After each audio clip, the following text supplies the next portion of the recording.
아름아, 엄마가 보고 싶어. 어머님 핸드폰. 왜 이렇게 낯선 핸드폰이 있지?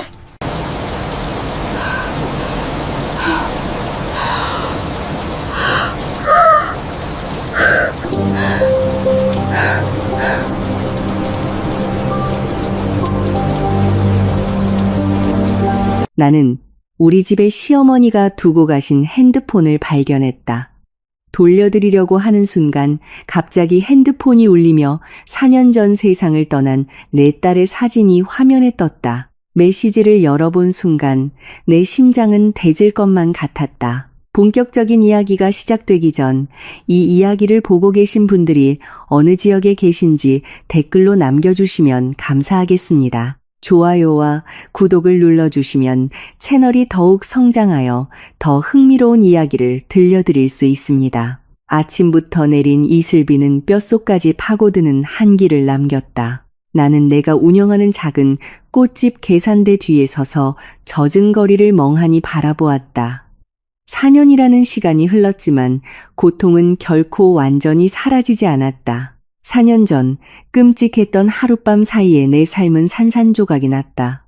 남편 박태호와 이제 막 돌이 지난 우리 딸 아름이가 비극적인 교통사고로 사망했다는 소식을 들었다. 경찰은 태호가 운전하던 차가 고속도로 가드레일을 들이받고 가파른 절벽 아래로 굴러떨어져 곧바로 큰 불길에 휩싸였다고 말했다.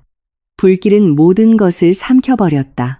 구조대가 현장에 도착했을 때 남은 것은 새까맣게 타버린 자동차 뼈대와 재뿐이었다. 국과수 국립과학수사연구원의 보고서는 내 가슴을 갈기갈기 찢어놓았다. 남편의 시신은 형체를 알아볼 수 없을 정도로 불에 탔고 뒷좌석에 있던 작은 아기의 몸은 뼈가 너무 약해 엄청난 고열에 완전히 재가 되어버렸다는 것이었다. 장례식 날은 내 영혼도 함께 죽은 날이었다. 나는 세상에서 가장 사랑했던 두 사람의 유해라 불리는 두 개의 유골함을 끌어안고 울부짖을 수밖에 없었다. 그날 이후 내 세상은 텅 빈 공간이 되었다. 나는 이 작은 꽃집의 의지에 겨우 생계를 이어갔다. 여전히 사랑을 축하할 이유가 있는 사람들을 위해 장미와 국화를 엮으며 내 사랑은 이미 땅속에 묻혀버렸는데 가게 문 위쪽에 종이 딸랑거리는 소리가 내 상념을 깨뜨렸다. 고개를 돌리니 검은색 고급 세단 한 대가 가게 바로 앞에 멈춰섰다. 제복을 입은 운전기사가 큰 검은 우산을 들고 내려 조수석 문을 열었다. 차 안에서는 값비싼 실크 옷을 입고 손목에 번쩍이는 금 장신구를 한 중년 여성이 내렸다. 바로 시어머니 최숙자 여사였다. 나는 서둘러 계산대에서 나와 옷매무새를 가다듬었다. 시어머니와의 관계는 단 한 번도 따뜻했던 적이 없었다. 태호가 처음 나를 자신의 웅장한 집에 데려갔을 때부터 시어머니는 항상 나를 멸시하는 눈으로 바라보았다. 그녀는 나를 자신들의 명망 높고 부유한 가문과 격이 맞지 않는 평범한 여자로 여겼다. 하지만 태호가 죽은 후 그녀는 가끔씩 나를 찾아왔다. 그녀 말로는 내가 자기 아들이 남긴 유일한 흔적이기 때문이라고 했다. 안녕하세요, 어머님. 나는 공손하게 허리를 숙여 인사했다. 최 여사는 검은 선글라스를 벗었다. 그녀의 얼굴은 침울해 보였다. 어째서인지 내 눈에는 항상 너무 과장되게 느껴지는 슬픔의 표현이었다. 그래, 하윤아. 사업 미팅이 끝나고 이 근처를 지나가게 됐단다.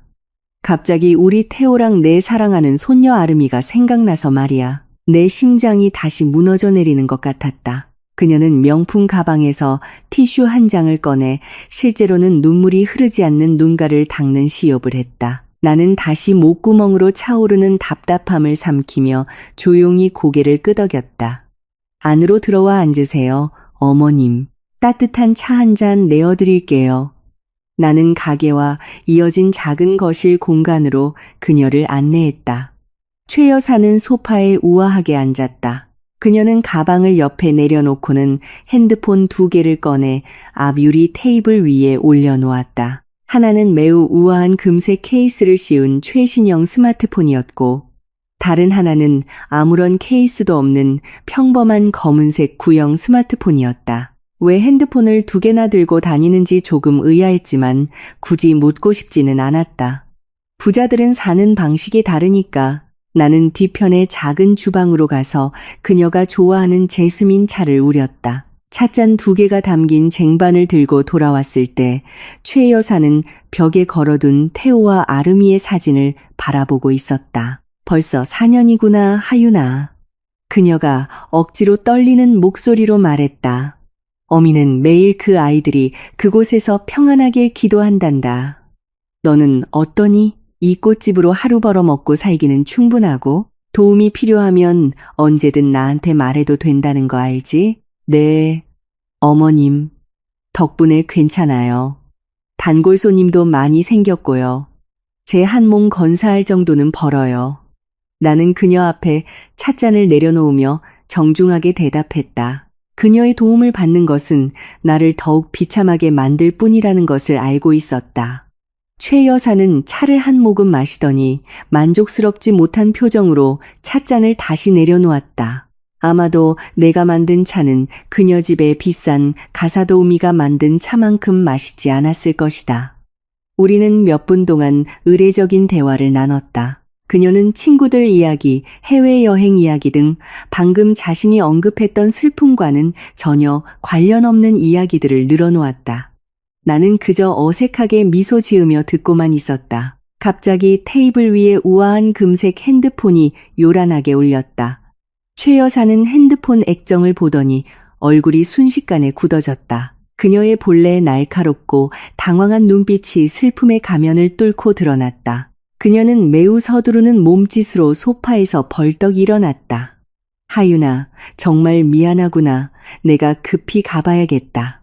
아주 급하고 미룰 수 없는 사업 약속이 생겨서 이 사람은 아주 중요한 사람이거든. 그녀가 빠르고 약간 떨리는 목소리로 말했다. 아, 네, 어머님. 조심히 가세요. 나도 그녀를 배웅하기 위해 일어섰다. 최 여사는 명품 가방을 움켜쥐고 테이블 위에서 금색 핸드폰을 재빨리 집어 가방에 넣었다. 그녀의 당황한 움직임은 서툴렀다. 그녀가 가방을 잡아당길 때 가방 끝이 다른 검은색 핸드폰을 건드리는 것을 그녀는 미처 알지 못했다. 검은색 핸드폰은 테이블에서 미끄러져 소파 쿠션과 팔걸이 사이 틈으로 정확히 떨어졌다. 나는 차쟁반을 치우느라 그 광경을 보지 못했다. 최 여사는 빠른 걸음으로 가게를 빠져나가 운전기사를 부르고는 서둘러 고급 세단에 올라탔다. 검은 차는 이슬비를 뚫고 쏜살같이 사라졌다. 텅 빈 가게에 다시 나 혼자 남겨졌다. 나는 가슴을 짓누르던 방문이 끝났다는 사실에 안도하며 긴 한숨을 내쉬었다. 나는 다시 꽃을 다듬기 시작했다. 내 소파에 작은 물건 하나가 남겨졌다는 사실도, 그 물건이 내 모든 삶을 바꾸고 내 온전한 정신을 파괴하며 인간이 만들어낼 수 있는 가장 잔인한 거짓말을 폭로하게 될 것이라는 사실도 전혀 알지 못한 채 밤이 깊었다. 가게 앞 도로는 오가는 차 없이 한산해졌다. 나는 문에 걸린 팻말을 CLOSD로 돌리고 유리문을 단단히 잠갔다. 피로가 발끝부터 등까지 퍼져나갔다. 하루 종일 서서 손님을 응대하고 꽃을 다듬었더니 온몸이 으스러지는 것 같았다. 나는 거실 공간으로 비틀거리며 걸어가 씻고 자기 전에 잠시 앉아 쉴 생각이었다. 최 여사가 앉았던 소파 쿠션을 정리하던 중 내 손이 소파 틈새에서 차갑고 딱딱한 무언가에 닿았다. 나는 그것을 꺼냈다. 평범한 검은색 핸드폰을 보자 눈이 가늘어졌다. 바로 오늘 낮에 최 여사가 가져왔던 2번째 핸드폰이었다. 분명 급하게 전화를 받다가 떨어뜨린 것이리라. 나는 핸드폰을 손바닥 위에 올려놓았다. 이상하다 고 생각했다.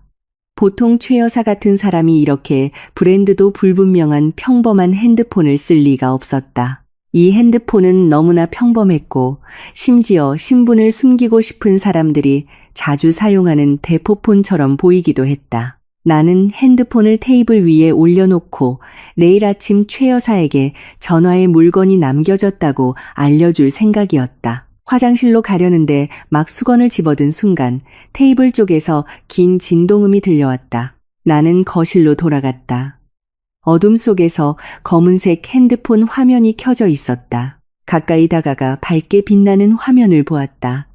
카카오톡 메시지 알림이 와 있었다. 메시지를 보낸 연락처 이름을 읽는 순간 내 심장이 갑자기 조금 더 빨리 뛰기 시작했다.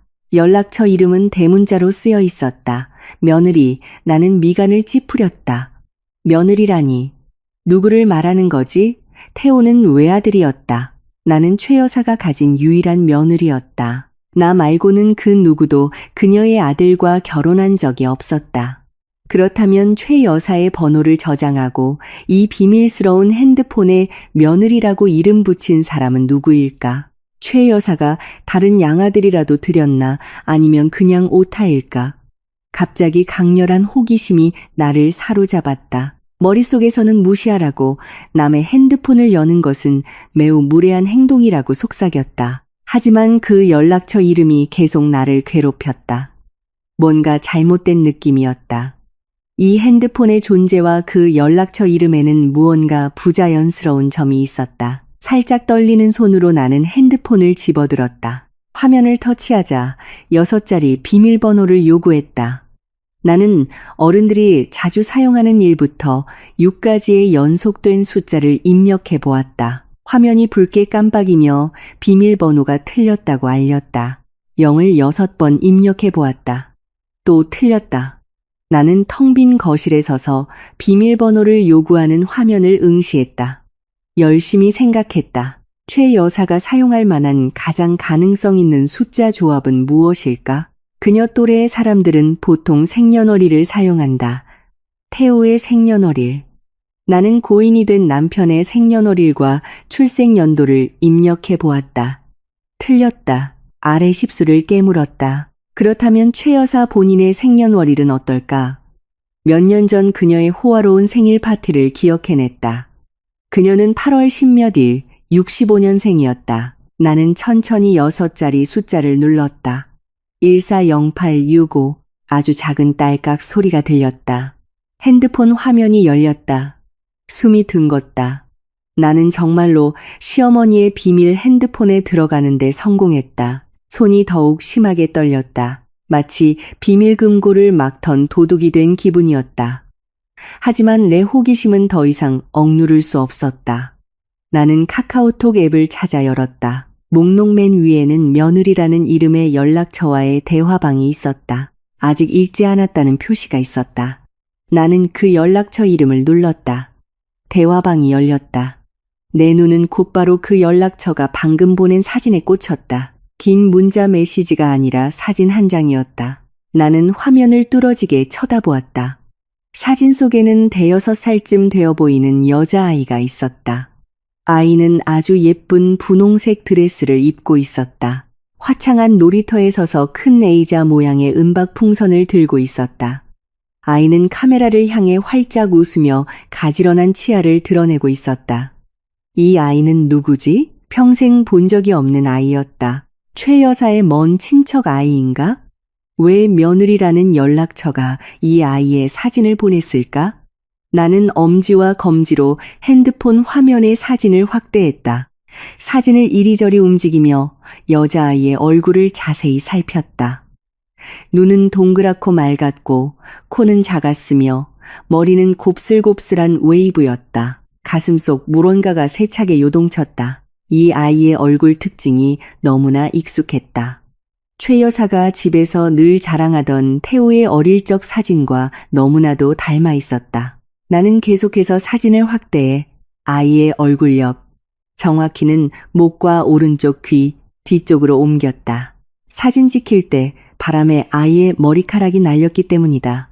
갑자기 주위의 공기가 모두 빨려나가는 것 같았다.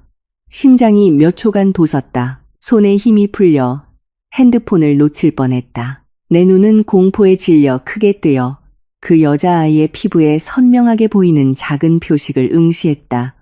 바로 오른쪽 귀 뒤였다. 그곳에는 붉은색의 모반이 있었다. 그 모반은 아무렇게나 생긴 모양이 아니었다.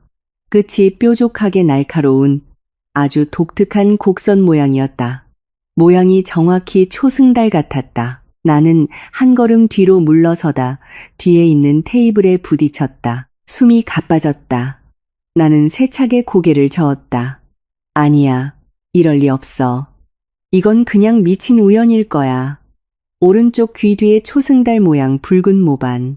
그것은 완전히 똑같은 모반이었다. 내 아기의 모반, 내 아름이의 모반이었다. 아름이가 아기였을 때 나는 매일 밤 잠들기 전 그 모반에 입을 맞추곤 했다. 나는 그 붉은 곡선의 모든 부분을 정확히 알고 있었다. 세상에 태호를 닮은 얼굴을 하고 정확히 같은 위치에 초승달 모양 모반을 가진 아이가 둘일 수는 없었다. 머릿속이 거칠게 회전했다. 머리가 너무 어지러웠다. 아름이는 4년 전에 죽지 않았나? 불타는 차 안에서 그 아이의 몸은 제가 되지 않았나? 그 아이의 제가 담긴 유골함을 끌어안았던 것은 바로 나 자신이 아니었던가? 그렇다면 이 사진 속의 5살짜리 여자아이는 누구란 말인가? 왜 그 아이는 이미 세상에 없어야 할 내 딸과 그렇게나 똑같이 생겼을까? 나는 눈물이 고여 흐릿해진 시야로 다시 핸드폰 화면을 바라보았다. 여자아이 사진 바로 아래에 한 줄의 문자 메시지가 있는 것을 보았다. 심하게 떨리는 손으로 나는 그 짧은 메시지를 읽었다. 그날 밤 내 모든 이성을 무너뜨린 메시지였다. 세상에서 가장 잔인한 거짓말이 바로 내 얼굴 앞에서 나를 쳐다보고 있었다. 오른손이 너무 심하게 떨려서 왼손으로 손목을 붙잡아야만 검은색 핸드폰이 바닥에 떨어져 깨지는 것을 막을 수 있었다. 내 작은 거실 안의 공기가 갑자기 너무 희박해져 숨을 쉬기조차 힘들었다. 내 눈은 계속해서 밝게 빛나는 화면에 고정되어 있었다. 여자아이의 귀 뒤에 있는 초승달 모양의 붉은 모반의 모든 픽셀을 샅샅이 훑었다. 머리가 어지러웠고 마치 수천 개의 바늘이 두개골 안에서 나를 찌르는 것 같았다. 나는 억지로 눈을 깜빡이며 어쩌면 내 이성을 가지고 장난치는 환각을 쫓아내려 했었다. 하지만 사진은 변하지 않았다. 그 아이는 실제했고 그 아이의 미소도 실제했다. 그 모반도 실제했다. 얼음장처럼 차가운 손가락으로 나는 화면을 아래로 내려 사진과 함께 보내진 짧은 문자를 읽었다. 메시지는 이렇게 쓰여 있었다. 어머님, 아름이 내일 5살 생일이에요. 할머니가 주시는 선물 기다릴게요. 내 세상이 멈췄다. 시간이 얼어붙은 것 같았다. 나는 그 짧은 한 문장을 5번, 10번 계속해서 반복해서 읽었다. 메시지의 모든 단어가 쇠망치처럼 내 가슴을 내리쳤다. 그 아이의 이름은 정말로 아름이었다. 내일이면 5살이 된다. 만약 내 아기가 4년 전 교통사고로 죽지 않았다면 내일이면 정확히 5살이 되었을 것이다. 이 사실은 우연으로 치부하기에는 너무나도 맞아떨어졌다. 이것은 악몽이 아니었다. 이것은 가장 잔인한 방식으로 나에게서 숨겨져 왔던 현실이었다. 이 메시지를 보낸 사람은 누구일까? 시어머니를 어머님이라고 부르는 이 여자는 누구일까? 나는 며느리라는 이름의 연락처 프로필 사진을 살짝 눌렀다. 프로필 페이지가 열리며 평범한 글씨체로 쓰인 이름이 나타났다. 한유라. 한유라. 나는 마음속으로 그 이름을 되뇌었다. 한유라가 누구지? 태호와 연애하고 결혼하는 동안 나는 그 이름을 들어본 적이 없었다. 그녀는 먼 친척일까? 남편의 내연녀였을까?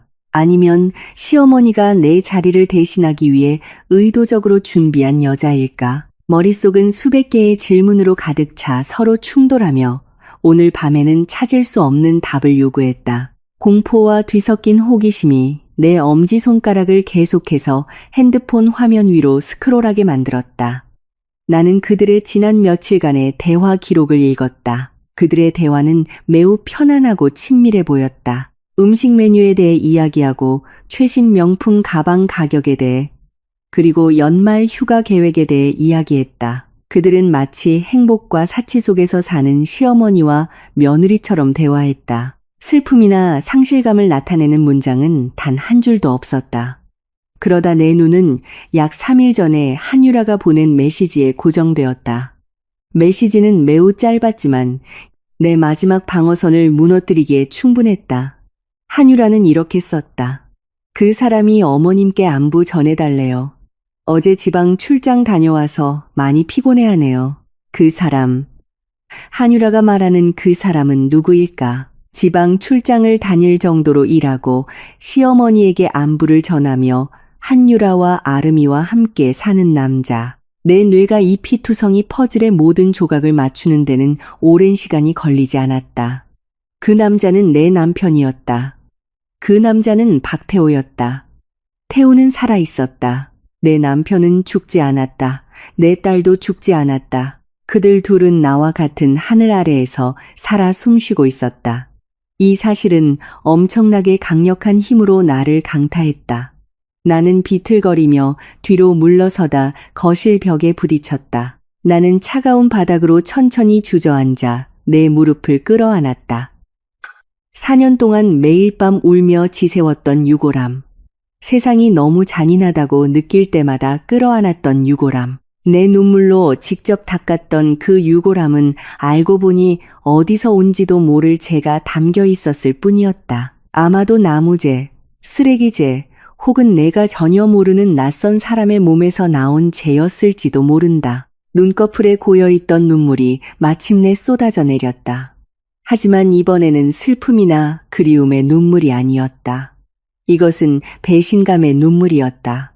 나는 그 장례식 날을 다시 떠올렸다. 시어머니가 무덤 앞에서 히스테릭하게 울부짖으며 묘비를 꼭 껴안고 태호와 아름이의 이름을 목이 쉬도록 외치던 모습을 기억했다. 그녀가 나를 껴안으며 신이 내린 시련을 우리가 함께 이겨내야 한다고 속삭였던 것을 기억했다. 그 모든 것이 거짓이었다. 그녀의 눈물은 거짓이었고 그녀의 포옹도 거짓이었다. 그녀의 위로의 말은 나를 잠재우고 내 운명을 받아들이게 하기 위해 내 혈관에 의도적으로 주입한 독이었다. 그들은 모두 공모하여 나를 속였다. 내 남편은 자신의 죽음을 위장하고 나를 고통과 가난 속에서 살게 내버려 둔 채 다른 여자와 새로운 가정을 꾸렸다. 그리고 내가 가장 용서할 수 없는 것은 그들이 내 아이를 훔쳤다는 것이다. 그들은 내 품에서 아름이를 빼앗아갔고 죄 없는 아기의 죽음을 위장했으며 마치 내가 이 세상에 존재하지 않았던 것처럼 그 아이를 키웠다. 내 가슴을 도려내는 듯한 고통이 서서히 모습을 바꾸기 시작했다. 4년 동안 나를 도마매던 슬픔이 갑자기 증발하고 그 자리를 가슴에서 머리끝까지 퍼져나가는 뜨거운 기운이 대신했다. 그 뜨거운 기운은 분노였다. 아주 순수한 분노, 어둡고 짙은 분노였다. 유골함과 함께 묻혀있던 내 모성애가 다시 깨어났다. 나는 아이를 빼앗긴 어미였다. 나는 감히 자기 새끼를 건드리는 자의 목을 물어뜯을 암늑대였다.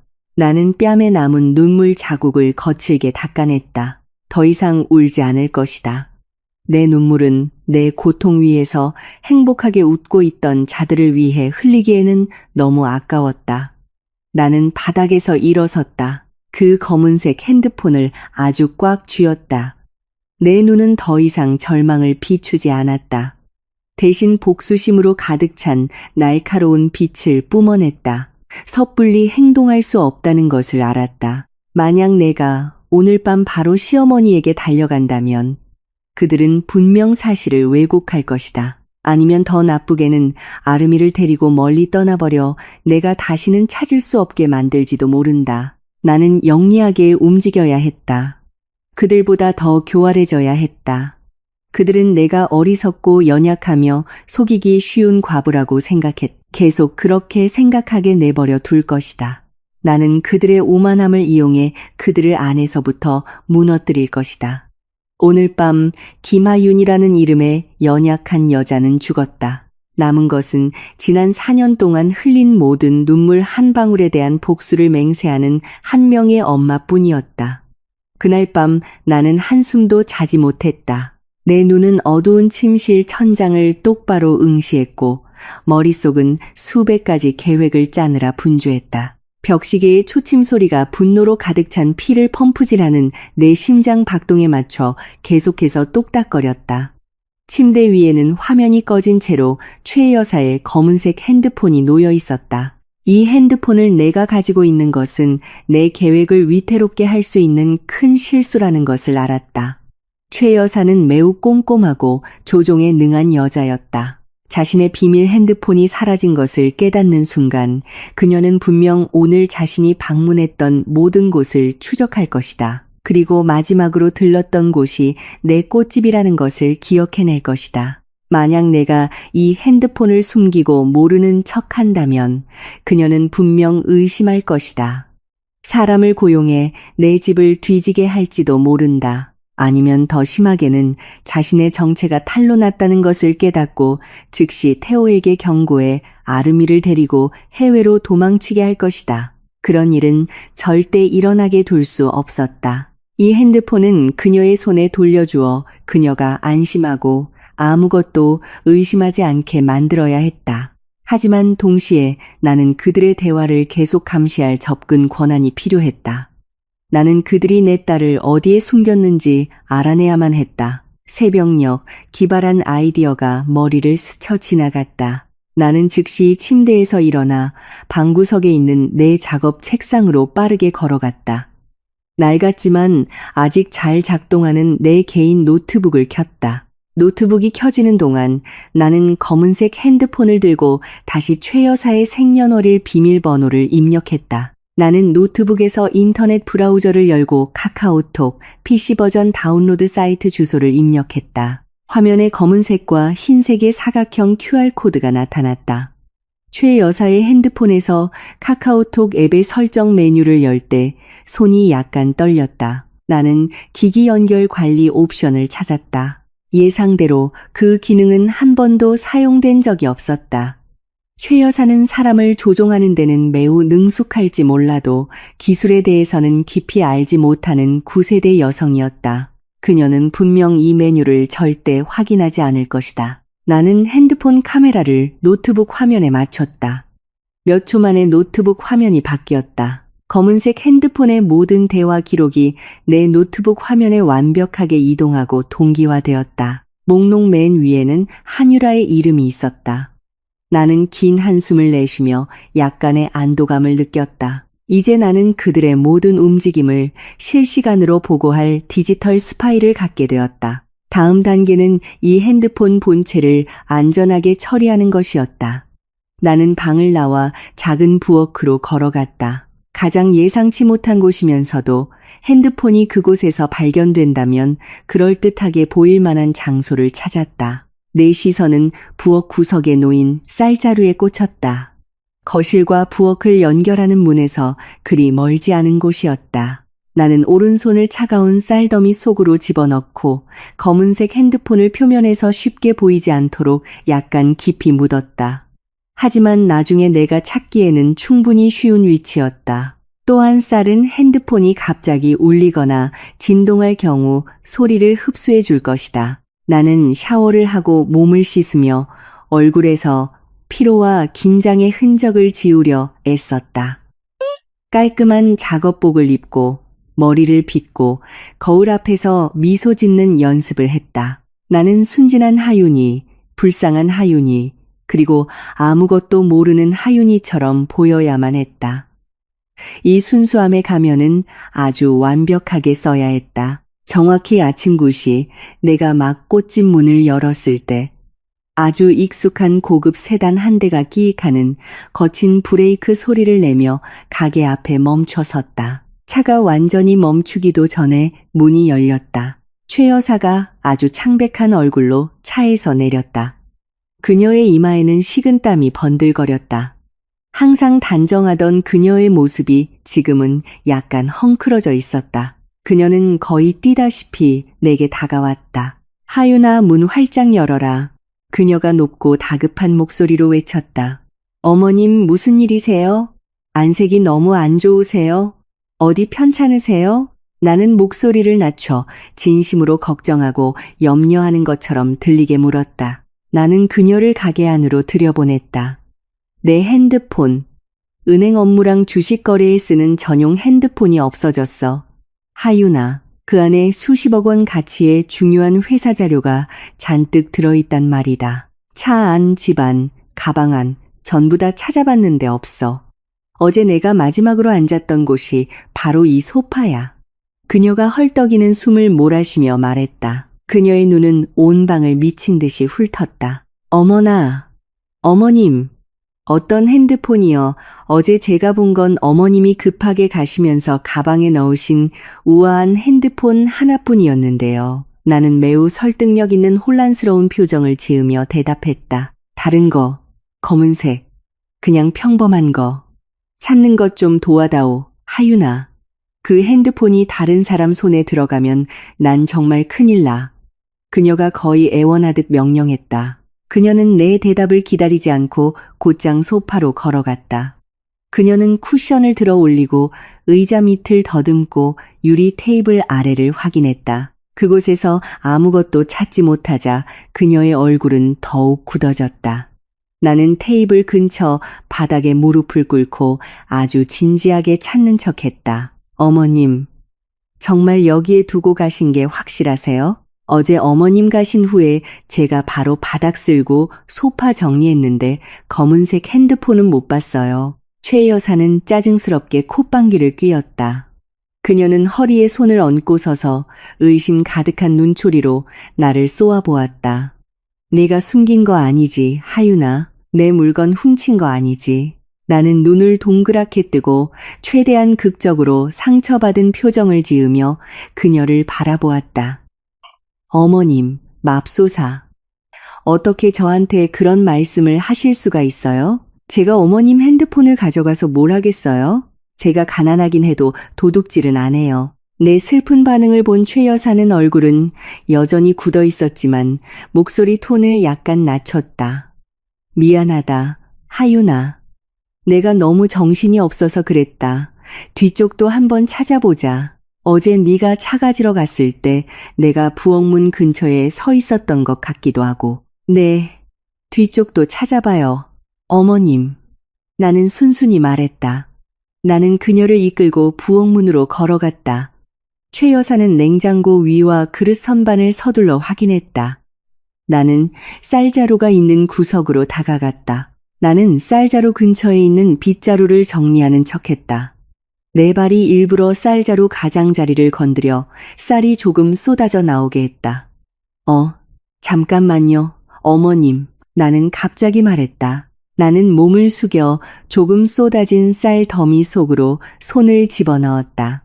정확히 몇 시간 전 내가 핸드폰을 묻었던 그 위치에서 내 손이 딱딱한 물건에 닿았다. 나는 그것을 꺼내 높이 들어 올렸다. 어머님, 혹시 찾으시는 핸드폰이 이건가요? 최 여사의 눈이 휘둥그레졌다.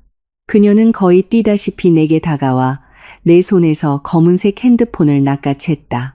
그녀는 전원 버튼을 눌러 켜지는 화면을 확인했다. 그녀의 입에서 아주 긴 안도의 한숨이 터져나왔다. 그녀의 굳어있던 얼굴 근육이 순식간에 풀렸다.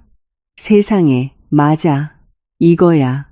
이게 어떻게 쌀자루 안에 있었지, 하윤아? 그녀가 안도와 의아함이 뒤섞인 표정으로 나를 보며 물었다. 나는 순진하게 웃으며 머쓱한 듯 머리를 긁적였다.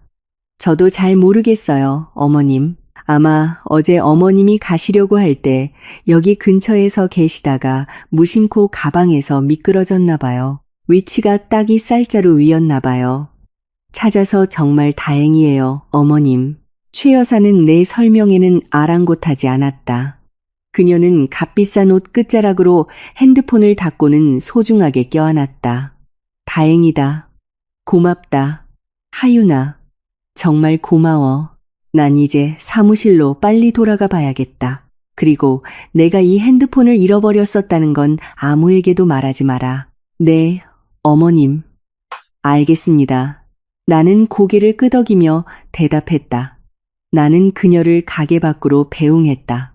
이번에는 최 여사의 발걸음이 훨씬 가볍고 여유로워 보였다. 그녀는 차에 올라타 평소의 거만한 태도로 손을 흔들었다. 차는 멀리 사라져갔고 자신의 큰 비밀을 성공적으로 지켜냈다고 생각하는 시어머니를 태우고 떠났다. 나는 가게 문 앞에 서서 그 차가 길모퉁이에서 사라질 때까지 지켜보았다. 내 얼굴에 순진한 미소가 서서히 사라지고 평생 한 번도 지어본 적 없는 차가운 냉소가 그 자리를 대신했다. 나는 돌아서서 내 방으로 들어가 문을 단단히 잠갔다. 작업 책상으로 다가갔다.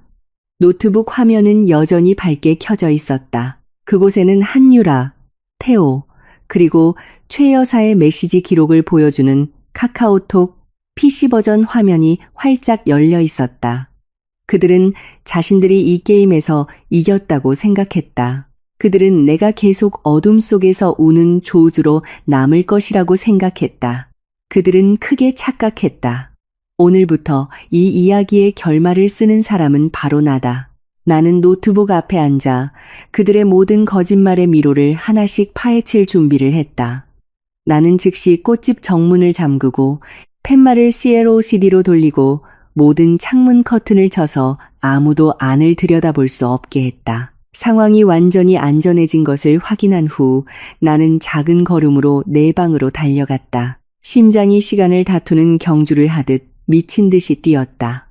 나는 작업 책상 앞 나무 의자에 앉아 밝게 켜진 노트북 화면을 응시했다. 카카오톡 PC 버전 화면은 여전히 시어머니의 검은색 핸드폰에서 온 대화 목록을 보여주고 있었다. 나는 두려움, 분노, 그리고 극에 달한 호기심이 뒤섞인 감정으로 마우스를 잡았다. 커서를 대화창의 검색창으로 옮긴 후 천천히 위로 스크롤하며 4년 전 과거로 거슬러 올라갔다. 나는 그 사고 당일 대체 무슨 일이 있었는지 알아내야만 했다. 이 모든 거짓말의 시작을 찾아내야 했다. 이 과정은 몇 시간이 걸렸다. 계속 화면을 쳐다보느라 눈이 따갑고 뜨거워지기 시작했지만 나는 멈추기를 거부했다. 나는 태호와 그의 어머니 사이의 대화를 하나씩 읽어내려갔다. 처음에는 파산 직전에 몰린 태호의 사업에 관한 대화뿐이었다. 태호는 수십억 원의 빚에 얽매여 있다고 불평했다. 하지만 사고가 있기 몇 주 전부터 그들의 대화톤은 매우 어둡고 끔찍하게 변했다. 나는 피가 끓어오르게 만드는 시어머니의 메시지를 발견했다. 그녀는 이렇게 썼다. 네가 빚에서 벗어나고 우리가 수십억 원에 달하는 내 생명보험금을 탈 수 있는 유일한 방법은 너를 영원히 사라지게 만드는 거야. 내게 계획이 있다. 신원 없는 사람, 아무도 찾지 않을 길거리 사람을 한 명 찾아. 태호는 몇 시간 후에 답장했다. 찾았어요, 어머니. 예전 우리 공사 현장 근처 다리 밑에서 자던 노숙자예요. 키랑 체격이 저랑 거의 비슷해요. 내 눈물이 뺨을 타고 흘러내렸지만 나는 소리를 내지 않았다. 나는 주먹을 꽉 쥔 채 계속 읽었다. 대화는 사고가 보도된 날로 이어졌다. 태호는 썼다. 그 사람을 한적한 고속도로로 데려왔어요, 어머니. 뒤에서 머리를 쳐서 기절시켰어요. 지금 운전석에 눕혀놓고 제 결혼 반지를 그 사람 손가락에 끼워줬어요. 시어머니가 답장했다. 잘했다. 실수 없도록 해. 그리고 아름이는 어떻게 할 거니? 내 손주를 거기 놔두면 안 돼. 그 가난한 여자는 우리 가문의 핏줄을 키울 자격이 없어. 그 애는 아름이를 고생시킬 뿐이야. 내가 아름이를 데려가서 멀리 떠날 거다. 태호가 대답했다. 아름이는 이미 카시트에서 꺼냈어요, 어머니. 자고 있어요.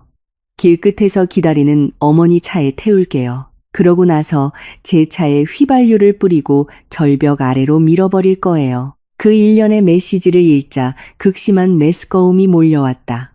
나는 화장실로 달려가 뱃속의 모든 것을 토해냈다. 머리가 어지럽고 세상이 두 번째로 무너지는 것 같았다. 내 남편, 평생 나를 지켜주겠다고 약속했던 남자가 돈과 한유라라는 다른 여자와 함께 살기 위해 무고한 사람을 죽이고 자신의 죽음을 위장하고 심지어 자기 친딸까지 훔쳤다. 나는 남은 힘을 쥐어짜 노트북 앞으로 돌아왔다. 나는 그들이 어떻게 경찰과 병원을 속일 수 있었는지 알아내야 했다. 어떻게 국과수팀이 불탄 차 안에 아기의 유골이 없다는 것을 알아채지 못했을까? 그 답은 시어머니가 이름이 저장되지 않은 어떤 번호와 나눈 대화에서 찾았다. 하지만 메시지 내용으로 보아 의사라는 것을 알 수 있었다. 시어머니는 한 은행에서 5억 원을 이체한 증거 사진을 보냈다. 그 사진 아래에 그녀는 메시지를 썼다. 돈은 이체했습니다. 의사 선생님. 부검보고서에 아기의 시신이 차 안에 있었고 극심한 고열로 인해 완전히 재가 되었다고 기재되도록 확실히 해주세요. 경찰이 의심하는 일이 없도록. 그 번호는 짧게 답장했다. 알겠습니다, 사모님. 공식 보고서는 곧 발급될 겁니다. 모든 것이 안전하게 처리될 겁니다. 나는 두 손으로 입을 막고 목구멍에서 터져나오려는 비명을 참았다. 그들은 돈으로 진실을 샀다. 그들은 내 인생을 파괴하기 위해 의료 관계자를 매수했다. 내가 누구의 것인지도 모를 죄를 끌어안고 피눈물을 흘리는 동안 그들은 보험금을 세고 다른 도시에서 호화로운 삶을 계획하고 있었다. 내 생명 보험금, 나와 내 아이의 권리는 한유라라는 여자를 부양하기 위해 그들에게 도둑맞았다. 더 이상 시간을 낭비할 수 없었다. 나는 노트북에서 화면 녹화 프로그램을 열고 그 모든 대화 증거를 처음부터 끝까지 녹화했다. 나는 모든 단어, 모든 날짜, 모든 사진이 매우 선명하게 녹화되도록 화면을 아주 천천히 스크롤했다. 녹화가 끝나자 나는 비디오 파일을 USB 메모리에 저장하고 백업용으로 내 클라우드 저장 공간에도 보냈다. 나는 즉시 내 크로스백을 들고 USB를 넣고 집 밖으로 달려나갔다. 내 목적지는 단 하나, 내 친구 윤지혜의 법무법인이었다. 지혜는 매우 똑똑하고 용감한 젊은 변호사였다. 그녀는 4년 전 내 가장 어두운 시절을 함께해준 유일한 사람이었다. 내가 그녀의 사무실에 도착했을 때 지혜는 서류 더미를 검토하고 있었다. 그녀는 내 창백한 얼굴과 붉게 부은 눈을 보고 깜짝 놀랐다. 하윤아, 무슨 일이야? 꼭 귀신이라도 본 사람 같아. 그녀가 걱정스러운 목소리로 물으며 내게 다가왔다. 나는 대답하지 않았다. 나는 바로 가방 지퍼를 열고 USB를 꺼내 그녀의 책상 위에 올려놓았다. 이거 내 컴퓨터에서 열어봐. 지혜야, 내 도움이 필요해. 지금 당장. 어리둥절한 지혜는 즉시 USB를 컴퓨터에 연결하고 내가 만든 화면 녹화, 비디오를 재생했다. 나는 그녀 앞 의자에 앉아 고개를 숙이고 내 친구가 그동안 숨겨져 있던 잔혹한 진실을 직접 보게 했다. 몇 분 동안 사무실은 매우 조용했다. 오직 지혜의 숨소리만이 점점 가빠지는 것을 들을 수 있었다. 그녀는 비디오를 잠시 멈추고는 휘둥그레진 눈으로 나를 쳐다보다가 다시 비디오를 재생했다. 그녀의 얼굴은 엄청난 분노를 참느라 붉게 달아올랐다. 이건 미쳤어, 하윤아. 이건 정말 미친 짓이야. 지혜가 떨리는 목소리로 속삭였다. 비디오가 끝난 후 그녀는 의자에서 일어나 책상을 매우 세게 내리쳤다. 그들은 인간이 아니야. 악마야. 내 남편과 시어머니가 죽음을 위장하고 무고한 사람을 죽이고 의사를 매수하고 내 아이를 납치했다고. 나 이제 어떻게 해야 해, 지혜야? 내 아이를 되찾고 싶어. 그들 모두 감옥에서 썩게 만들고 싶어. 나는 희망에 찬 눈으로 그녀를 바라보며 쉰 목소리로 말했다. 지혜는 즉시 재킷과 차키를 집어들었다. 이걸 일반 경찰에 신고할 수는 없어. 내 시어머니의 인맥은 분명 막강할 거야. 또 다른 경찰을 매수할 수도 있어. 내 대학 선배를 찾아가야 해. 강철민 경감님. 그분은 아주 청렴하고 정직하며 돈으로 매수할 수 없는 형사님이야. 우리는 즉시 지방경찰청으로 달려가 강철민 경감님과의 개인적인 면담을 요청했다.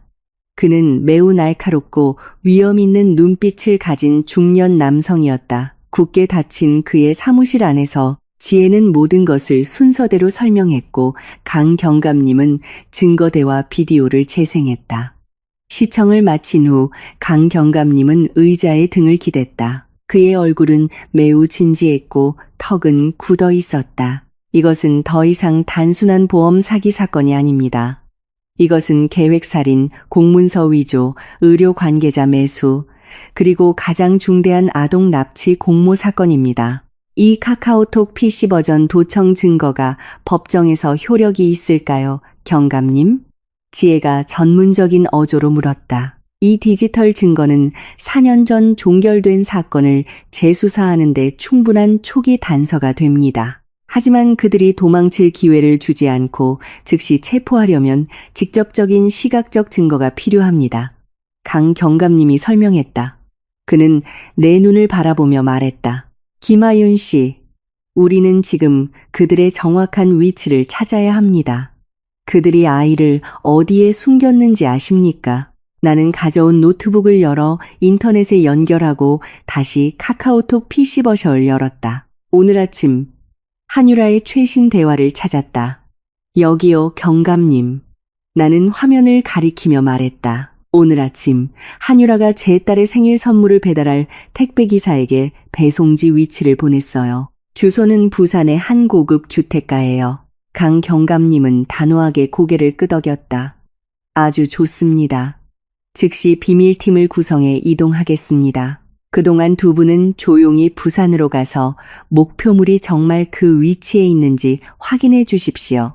눈에 띄는 행동은 절대 하지 마시고 확인만 한 후 저에게 연락 주십시오.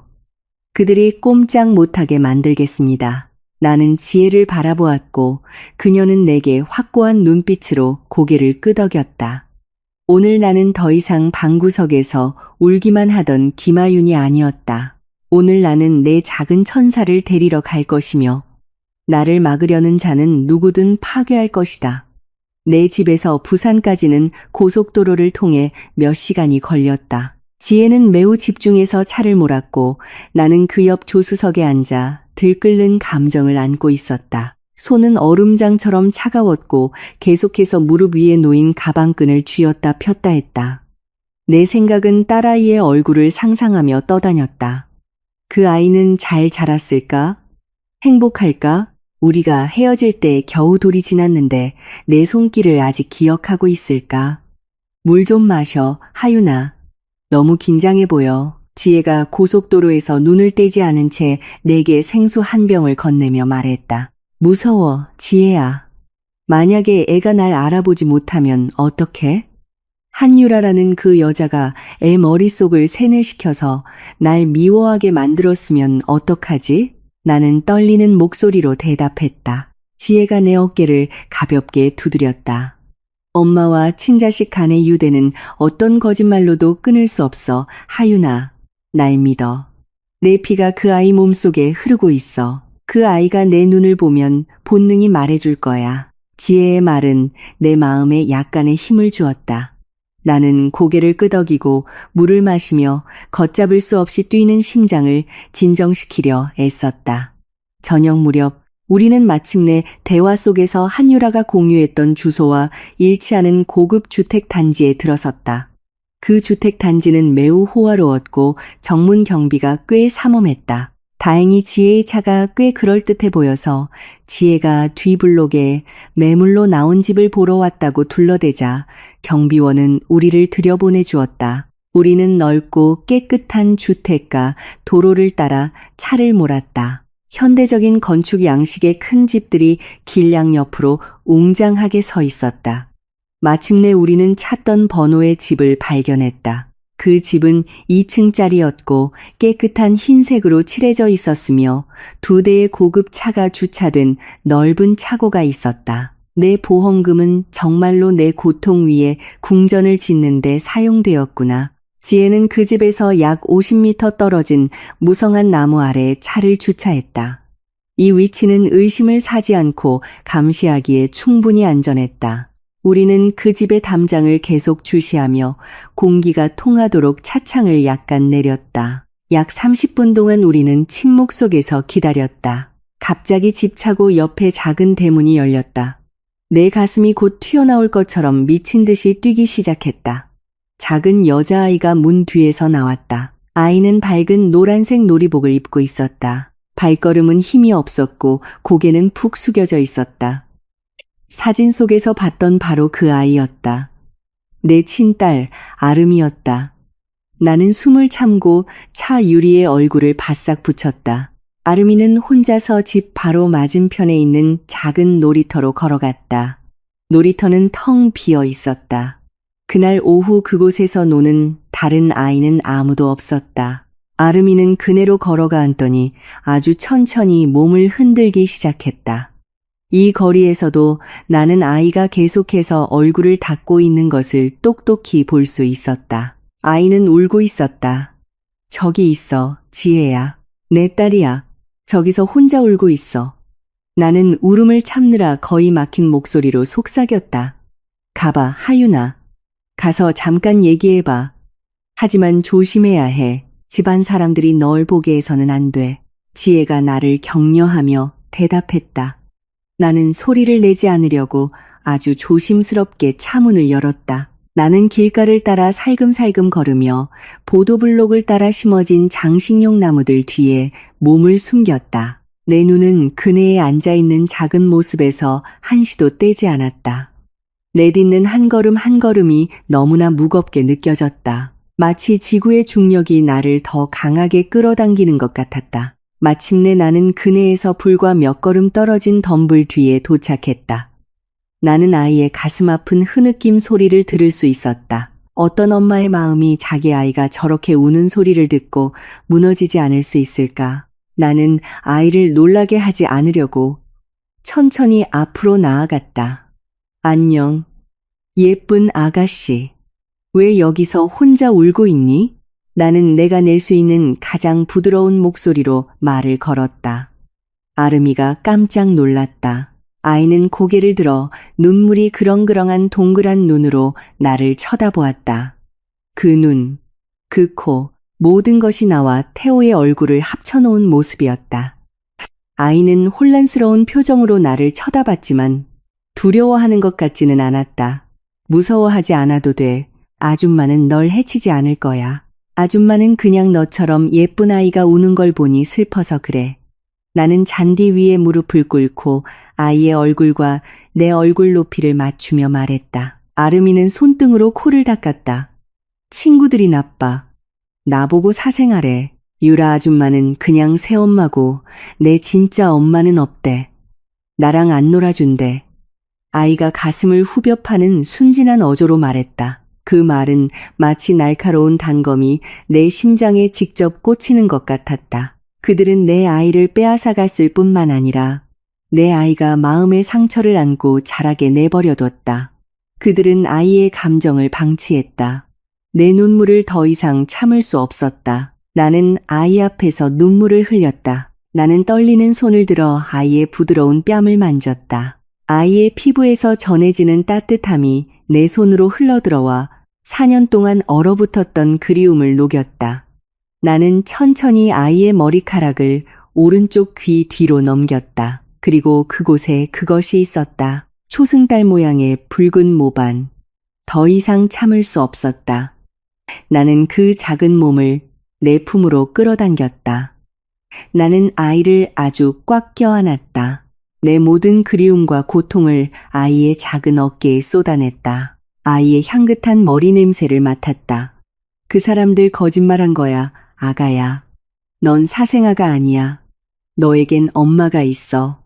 내 엄마는 널 정말 사랑해. 이 세상 무엇보다도 내 엄마는 널 한 번도 떠난 적이 없어. 기적적으로 아름이는 내 포옹을 거부하지 않았다. 오히려 작은 두 팔로 내 목을 감싸 안았다. 아이의 자그마한 몸이 내 가슴에 기댔다.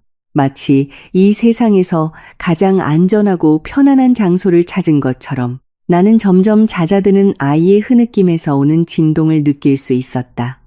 그리고 내 귓가에 작은 목소리가 속삭였다. 그동안 꿈속에서만 들을 수 있었던 목소리. 엄마. 아름이가 거의 자기 자신에게 하듯 작게 중얼거렸다. 마치 자기 피 속의 본능이 자신을 안고 있는 여자의 심장 박동을 알아챈 것처럼. 그래, 아가야. 그래. 나는 아이의 정수리에 몇 번이고 입을 맞추며 대답했다. 갑자기 그 신성한 순간이 산산조각 났다. 집 대문이 거칠게 열리는 소리가 들렸다. 아름아, 거기서 뭐해? 어서 들어와, 곧 저녁이야. 날카로운 여자의 목소리가 집 쪽에서 들려왔다. 나는 재빨리 고개를 돌려 세련된 옷차림의 한 여자가 대문 앞에 서 있는 것을 보았다. 분명 한유라였다. 공황 상태가 즉시 나를 덮쳤다. 지금 잡혀서는 안 됐다. 경찰과의 계획은 아직 완전히 성숙하지 않았다. 만약 내가 지금 소란을 피우면 태호가 바로 아름이를 데리고 도망칠 수도 있었다. 나는 아주 마지못해 포옹을 풀었다. 나는 아름이의 두 뺨을 감싸고 아이의 눈을 깊이 들여다보았다. 똑똑한 아이가 되어야 해. 알았지? 널 정말 사랑하는 엄마가 있다는 걸 기억해. 우리 곧 다시 만날 거야. 약속해. 아이의 대답을 기다리지 않고 나는 즉시 일어나 지혜의 차가 있는 쪽으로 최대한 빨리 달려갔다. 나는 차에 타자마자 밖에서 보이지 않도록 몸을 숙였다. 지혜는 이미 운전석에서 준비하고 있었다. 차 엔진이 아주 조용한 소리를 내며 켜졌다. 백미러를 통해 나는 한유라가 놀이터에 있는 아름이에게 다가가는 것을 보았다. 아까 누구랑 얘기했어? 아름아, 나쁜 사람이었어? 한유라가 아름이의 손을 잡아 끌며 약간 윽박지르는 어조로 물었다. 아름이는 순진한 얼굴로 그 여자를 쳐다보았다. 아니, 아까 엄마 만났어. 그 말을 듣자 한유라의 얼굴이 핏기 없이 창백해졌다. 그녀의 표정은 극도로 겁에 질려 보였다. 그녀는 당황해서 좌우를 둘러보며 방금 자기 의붓딸과 이야기한 사람의 모습을 찾았다. 그러고는 두려움을 감추려는 듯 아주 어색하고 부자연스러운 목소리로 웃었다. 어머, 무슨 소리 하는 거야? 엄마는 여기 너랑 같이 있잖아. 어서 빨리 집으로 들어가자. 한유라가 아름이를 대문 쪽으로 끌고 가는 바로 그 순간 집 현관문이 열렸다. 한 남자가 쓰레기가 든 비닐봉지를 들고 집 안에서 나왔다. 몸은 내가 마지막으로 봤을 때보다 약간 살이 쪘고 콧수염을 얇게 길렀지만 나는 그의 얼굴 윤곽 하나하나를 알아볼 수 있었다. 그 사람은 태호였다. 제가 되어 죽었어야 할 내 남편. 태호는 대문 앞 쓰레기통으로 걸어갔다. 그의 눈이 무심코 길가를 훑었다. 바로 그 순간 내 머리가 아직 반쯤 열려있던 차창 너머로 약간 들렸다. 우리 눈이 마주쳤다. 거리는 꽤 멀었지만 우리 시선은 아주 분명하게 교차했다. 태호의 손 움직임이 허공에서 멈췄다. 그가 들고 있던 쓰레기 봉투가 땅에 떨어져 내용물이 흩어졌다. 그의 얼굴이 순식간에 종이처럼 창백해졌다. 그의 눈은 크게 뜨여 마치 무덤에서 일어나 자기 목숨을 거두러 온 유령을 본 듯한 극도의 공포에 질린 표정으로 나를 응시했다. 그는 내가 그를 찾아냈다는 것을 알았다. 가, 지혜야, 빨리 가. 내가 다급하게 외쳤다. 지혜는 즉시 가속 페달을 깊이 밟았다. 타이어가 아스팔트와 마찰하며 날카로운 소리를 냈다. 그리고 우리 차는 그 주택가를 벗어나 쏜살같이 달려나갔다. 엄청난 공포 속에 굳어 서 있는 태호를 남겨둔 채 전쟁은 공식적으로 시작되었다. 지혜가 운전하는 차는 고속도로를 가르며 맹렬한 속도로 달렸고 부산과 그곳의 뼛속까지 시린 공기를 뒤로 했다. 차 안의 분위기는 극도로 긴장되었다. 내 손은 여전히 떨렸지만 더 이상 두려움 때문이 아니라 분노와 혈관을 타고 흐르는 아드레날린의 조합 때문이었다. 나는 즉시 무릎 위에 놓인 노트북을 열고 잠시 어두워졌던 화면을 켰다. 그리고 내 휴대폰의 인터넷 연결이 안정적으로 유지되는지 확인했다. 카카오톡 PC 버전 화면이 다시 로딩되었다. 내 예상이 맞았다. 노트북 화면은 곧바로 아주 빠르게 들어오는 새로운 메시지들로 가득 찼다. 태호가 다급하게 그의 어머니에게 메시지를 보내고 있었다. 나는 숨죽이며 화면에 나타나는 모든 단어를 읽었다. 어머니, 하윤이가 전부 알았어요. 아까 부산 우리 집 앞에 있었어요. 저를 받고 공원에서 아름이랑 얘기까지 했어요. 우리 들켰어요. 어머니, 지금 당장 여기서 떠나야 해요. 짐 싸서 유라랑 아름이 데리고 갈게요. 오늘 밤 비행기로 싱가포르로 도망가야 해요. 어머니도 바로 공항으로 오세요. 거기서 만나요. 나는 가끔씩 내 노트북 화면을 힐끗 보는 지혜를 쳐다보았다. 오늘 밤에 해외로 도망치려 해, 지혜야.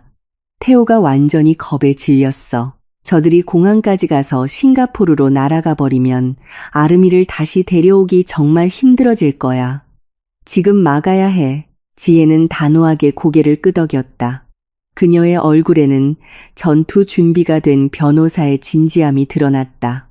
지금 당장 강 경감님께 전화해. 하윤아, 저들의 도주 계획을 알려드려. 절대 놓치면 안 돼. 나는 즉시 휴대폰을 들고 강철민 경감에게 전화를 걸었다.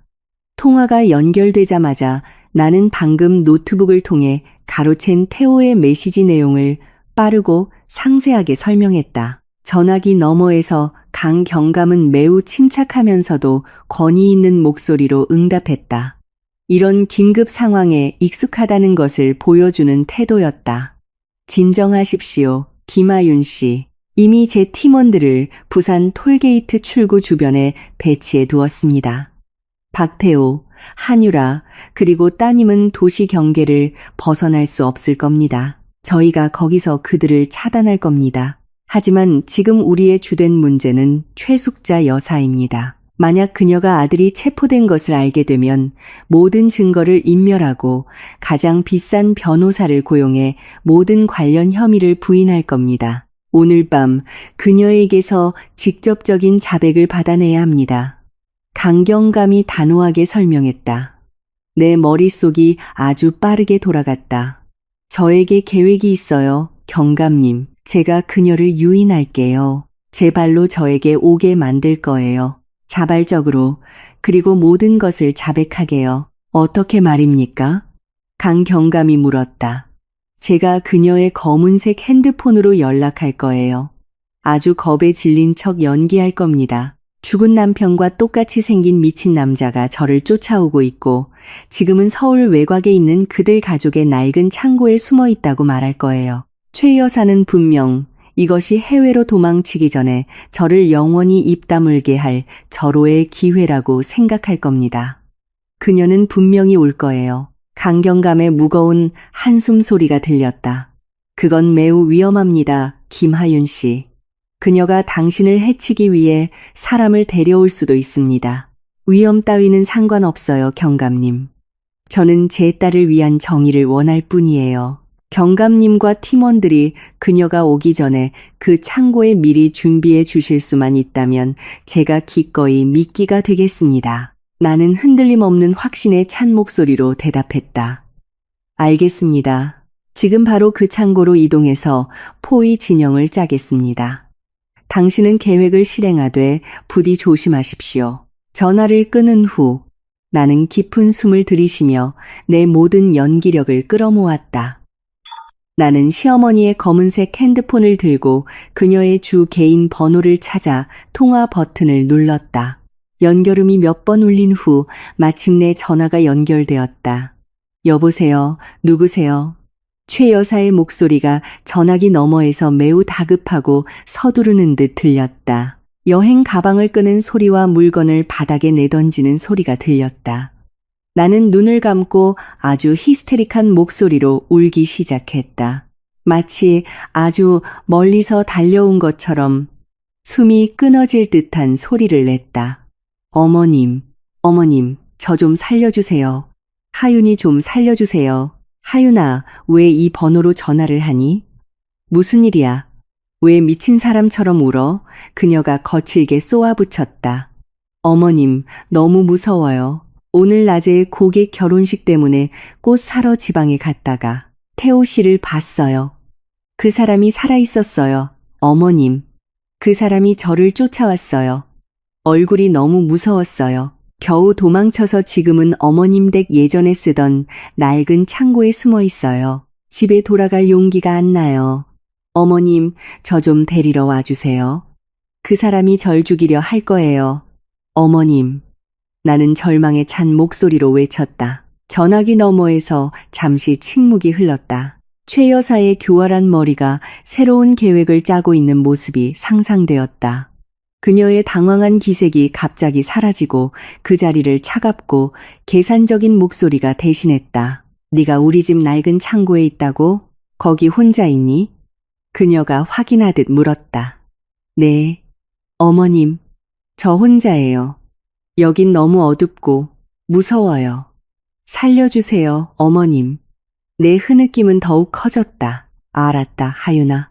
거기 그대로 있어라. 누구에게도, 특히 경찰에게는 절대 연락하지 마. 그 미친 남자를 더 화나게 만들 뿐이야. 내가 지금 너를 데리러 그쪽으로 가겠다. 문은 안에서 잠그고 있어. 전화는 일방적으로 끊겼다. 나는 귀에서 핸드폰을 내리고 가짜 눈물을 닦았다.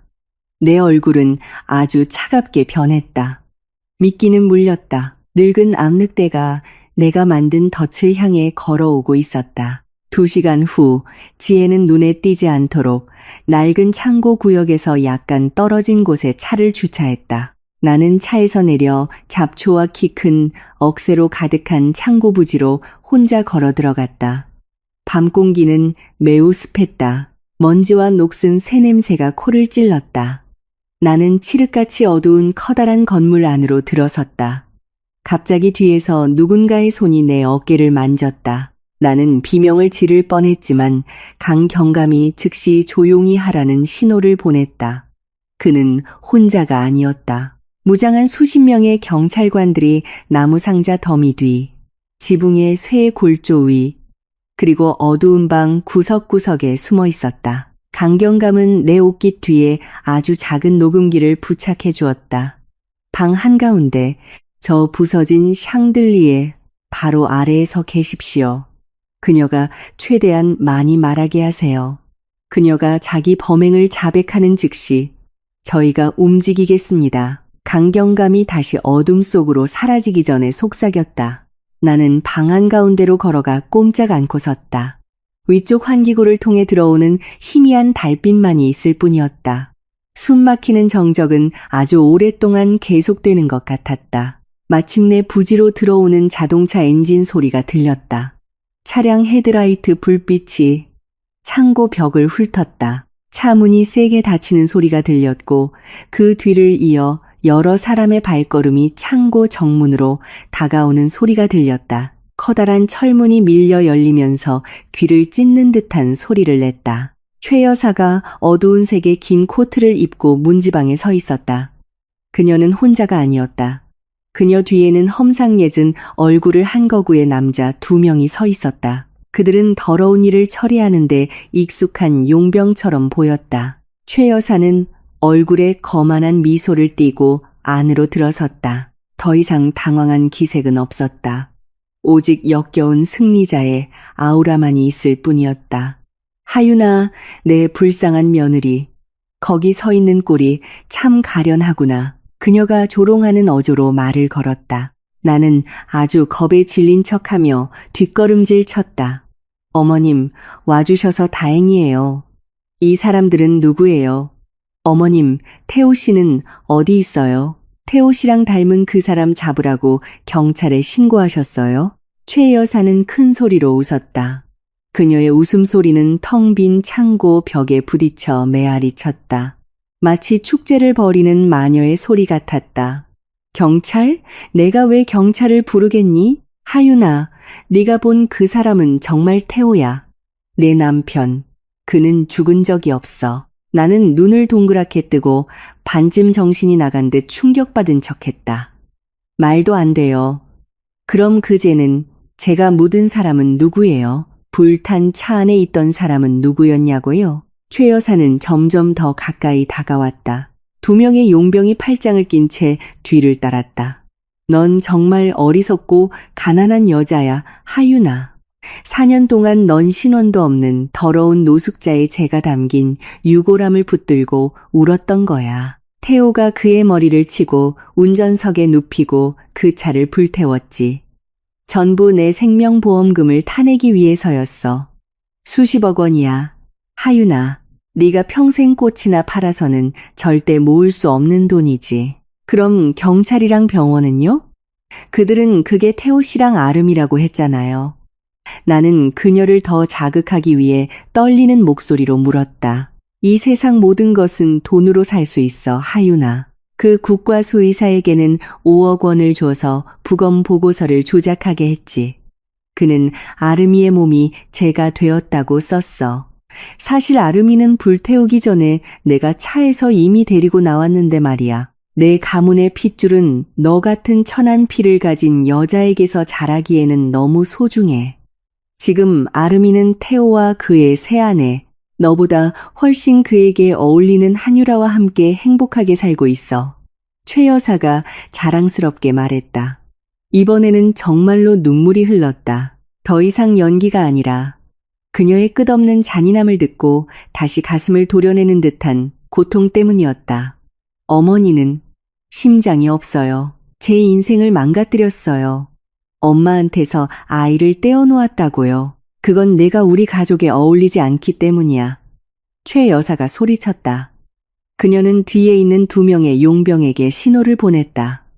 이 여자 처리해. 오랜 우울증으로 자살한 것처럼 꾸며 이 일 끝나고 난 싱가포르행 비행기를 타야 해. 2 용병은 주머니에서 접이식 칼을 꺼내며 앞으로 나아갔다. 하지만 그들이 3번째 걸음을 떼기도 전에 창고 구석구석에 있던 모든 고출력 탐조등이 일제히 켜지며 방 안에 있는 모든 사람의 눈을 멀게 했다. 손들어, 무기 바닥에 버려. 너희는 포위됐다. 강경감의 목소리가 확성기를 통해 우렁차게 울려 퍼졌다. 수십 명의 경찰관들이 숨어있던 곳에서 나와 최 여사와 2 용병에게 총구를 겨눴다. 2 용병은 즉시 칼을 떨어뜨리고 겁에 질린 얼굴로 2 손을 공중으로 들었다. 최 여사는 그 자리에 얼어붙었다. 그녀의 거만한 미소가 순식간에 사라졌다. 그 자리에는 시체처럼 창백한 얼굴만이 남았다. 그녀는 믿을 수 없다는 표정으로 방 안을 둘러보았다. 입은 열렸다가 닫혔지만 아무 소리도 나오지 않았다. 바로 그때 강경감의 어깨에 부착된 무전기가 시끄럽게 울렸다. 보고합니다. 팀장님, 부산 톨게이트 차단팀이 박태호, 한유라를 검거했습니다. 용의자들이 저항했으나 제압에 성공했습니다. 딸 아름 양은 구조되었으며 현재 여경과 함께 안전한 상태입니다. 그 보고를 듣자 나는 더러운 창고 바닥에 무릎을 꿇었다. 내 울음이 터져 나왔다. 엄청난 안도감의 눈물이었다. 내 아이는 안전했다. 아이를 다시 품에 안고 싶었던 내 꿈이 마침내 현실이 될 것이었다. 내 앞에서 최 여사의 다리에 힘이 풀렸다. 그녀는 바닥에 주저앉아 경찰관이 자신의 손목에 채우는 차가운 쇠수갑을 멍하니 바라보았다. 그녀의 모든 오만함, 모든 재산, 그리고 모든 거짓말은 그날 밤 산산조각이 났다. 암늑대는 마침내 자신의 덫에 걸려들었다. 지방법원 재판정은 방문객들의 숨막히는 긴장감과 수십 명의 기자들이 터뜨리는 카메라 플래시로 가득 찼다. 이 사건은 몇 달 동안 전국적인 관심의 중심이 되었다. 텔레비전과 신문의 뉴스 헤드라인은 죽음에서 돌아온 남편과 보험금을 위해 가장 잔인한 범죄를 설계한 시어머니의 이야기를 계속해서 조명했다. 나는 증인석에 허리를 꼿꼿이 세우고 고개를 든 채 앉아 있었다. 지혜는 내 옆 변호인석에 앉아 끊임없이 정신적인 지지를 보내주었다. 방 건너편 피고인석에는 내 인생을 파괴한 3사람이 앉아 있었다. 최 여사는 더 이상 상류층 사교계의 명사처럼 보이지 않았다. 그녀의 실크 옷은 주황색 죄수복으로 바뀌어 있었다. 항상 단정하게 손질되던 머리카락은 이제 푸석푸석하고 희끗희끗해 보였다. 그녀의 얼굴은 수십 년은 늙어 보였고 깊은 절망감을 드러내고 있었다. 그녀 옆에는 태호가 앉아 있었다. 한때 내가 온 마음을 다해 사랑했던 그 남자는 이제 너무나 초라해 보였다. 재판 내내 그는 계속 고개를 숙이고 있었다. 이따금 흐느껴 울며 용서를 구하는 눈빛으로 나를 쳐다보았지만 내 마음은 그를 향해 돌처럼 굳어 있었다. 내 가슴 속에는 단 한 방울의 동정심도 남아있지 않았다. 의자 끝에는 한유라가 창백한 얼굴로 앉아 계속해서 공포에 떨고 있었다. 재판장이 나무 망치를 책상 위로 내리치자 그 소리가 방 전체에 울려 퍼졌다. 최종 판결 선고를 시작하겠습니다. 방 안의 분위기는 갑자기 너무나 조용해져서 주위 사람들의 숨소리마저 선명하게 들릴 정도였다. 피고인의 자백 녹취록, 디지털 증거, 그리고 전문가 증인들의 증언 등 합법적이고 설득력 있는 증거들에 근거하여 재판장의 목소리는 무겁고 위엄이 있었다. 법원은 피고인 최숙자가 계획살인, 공문서 위조, 보험 사기, 뇌물공여, 그리고 미성년자 약취 유인 사건의 주범임이 법적으로 그리고 설득력 있게 입증되었음을 인정합니다. 이에 법원은 징역 20년을 선고합니다. 방문객석에서 웅성거리는 소리가 들렸다. 최 여사는 눈을 감고 조용히 눈물을 흘렸다. 재판장이 계속해서 말했다. 피고인 박태호는 살인, 사망위장, 그리고 아동 납치에 가담한 사실이 법적으로 그리고 설득력 있게 입증되었습니다.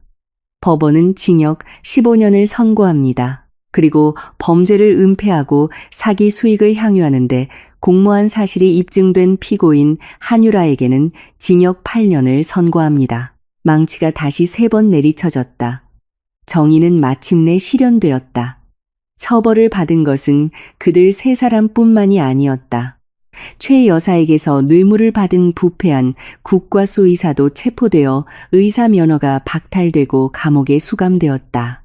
불행한 노숙자의 유해는 마침내 태호의 가족 묘지에서 다시 발굴되어 합당한 신원 확인 절차를 거쳐 제대로 된 기도와 함께 다시 안장되었다. 형사 판결 외에도 민사 법원과 보험회사 역시 매우 신속하게 움직였다. 최 여사, 태호, 그리고 한유라의 모든 은행 계좌는 즉시 동결되었다. 그들의 부산 호화주택, 수입차, 그리고 그 피 묻은 돈으로 세운 모든 사업 자산은 국가에 의해 압수되었다. 법원의 판결에 따라 보험회사는 나의 합법적인 상속인 지위를 회복시켜 주었다. 남은 모든 보험금과 압수된 자산의 매각 수익은 전액 나에게 반환되었다. 생계를 위해 고군분투하던 꽃집 주인에서 나는 순식간에 막대한 부를 가진 여성이 되었다. 하지만 이 세상의 모든 돈도 그날 나의 주된 목적에 비하면 아무 의미가 없었다. 재판이 끝난 후 나와 지혜는 즉시 아동보호 전문기관으로 향했다. 체포되던 그날 밤부터 아름이는 심리학자와 사회복지사의 감독 아래 안전가옥에 머물고 있었다. 경찰은 너무 갑작스러운 변화가 5살 아이에게 심각한 정신적 충격을 줄 수 있다며 내가 바로 아름이를 집으로 데려가는 것을 허락하지 않았다. 나는 몇 달 동안 인내심을 갖고 함께 여러 차례 상담 세션에 참여하며 우리의 유대를 천천히 그리고 건강하게 다시 쌓아야 했다. 하지만 오늘은 다른 날이었다. 오늘 완전한 양육권 서류가 다시 내 손으로 돌아왔다. 오늘 나는 아이를 집으로 데려갈 수 있었다. 나는 하얀색 나무문 앞에 섰다. 손에서는 식은땀이 났고 심장은 미친 듯이 뛰었다. 친절한 여성 직원이 나를 위해 문을 열어주고 안으로 들어오라고 했다. 방은 매우 밝았다. 아이들 장난감, 동화책, 그리고 그림 그리는 테이블로 가득 차 있었다. 방구석, 도로 그림이 그려진 카펫 위에 아름이가 앉아 있었다.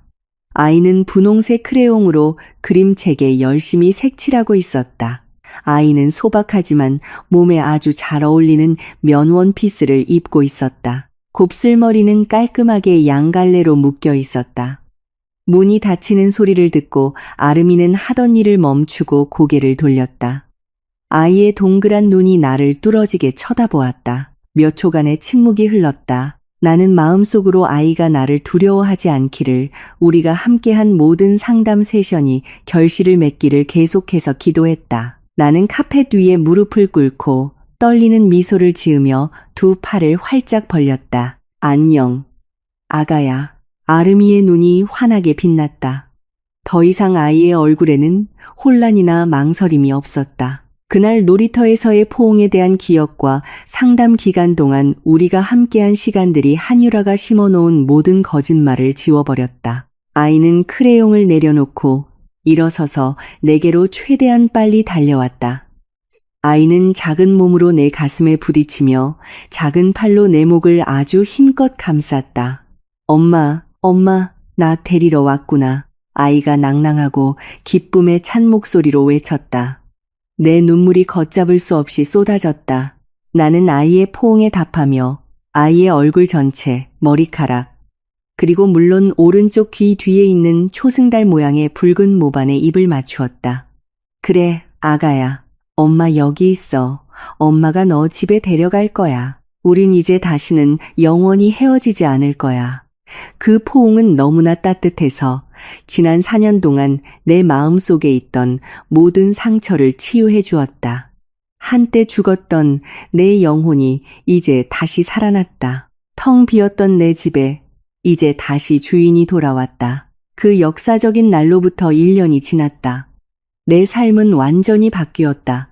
나는 보험금의 일부를 사용해 도심의 큰 상가 건물을 임대했다. 예전에 작고 한적했던 내 꽃집은 이제 매우 크고 성공적인 플라워 부티크로 변모했다. 나는 수십 명의 직원을 고용해 결혼식 장식, 국가 행사, 그리고 조화 주문 등을 처리하는 데 도움을 받았다. 지혜는 이제 내 회사의 고정 법률 고문으로 일하며 다시는 아무도 나를 속일 수 없도록 보장해 주었다. 남은 보험금으로 나는 조용한 교외 지역에 아주 아늑한 집을 샀다. 그 집에는 짙은 녹색 잔디, 무성한 망고나무, 그리고 활짝 핀 수십 개의 장미 화분으로 가득 찬 아주 넓은 뒷마당이 있었다.